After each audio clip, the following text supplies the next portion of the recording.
Yes, I think there are a few questions down the back. Could we rush a microphone there, please? And don't forget to introduce yourselves. Jacques Le Sourd. Two questions to Monsieur Trichet. Do you feel that the foreign exchange regime, the assessment of undervaluation of yuan in China and the relationship with the dollar helped spread the subprime crisis? So is there a relationship on the forex and the financial situation?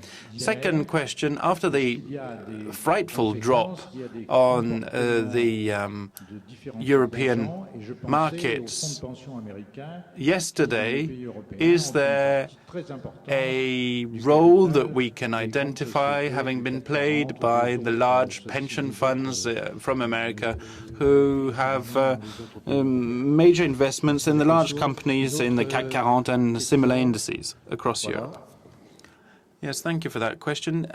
Next question, please. Stéphane Paoli, France Inter. Stéphane Paoli, France Inter. You mentioned a number of very technical and specific answers that you mentioned. I'd just like to come back to what we saw happen yesterday, and that is concern, worry, lack of trust. That had a negative impact yesterday. What can you do today to try and restore trust and confidence? Final question for Thierry, maybe?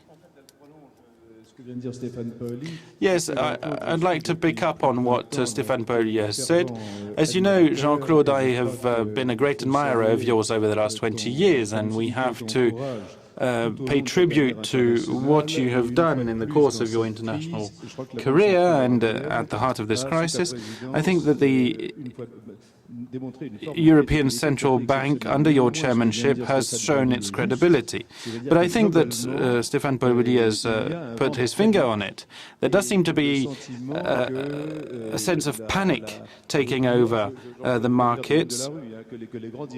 At least that's what people, what the Joe Public is saying, and that indeed they feel that the people at the helm don't really know what to do. Of course, they're not calling into question the ECB as such.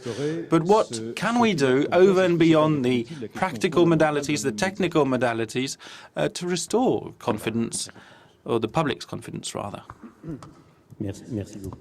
Right, well, thank you for these questions. I'll try and take the questions in the right order, if you'll allow me, sir. Banking supervision and central banks. Well, let me take this one first.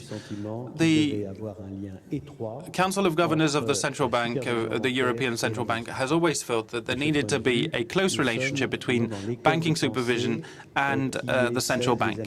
So in that respect, we agree with the Americans, and I have said on a number of occasions in public that we shared an understanding of the situation with what is done in the Fed. Now, across Europe, you can see strict separation, you can see some degree of cooperation, and you can see an absolute overlap between the central bank and the banking supervision functions. Now, what has the current situation shown us?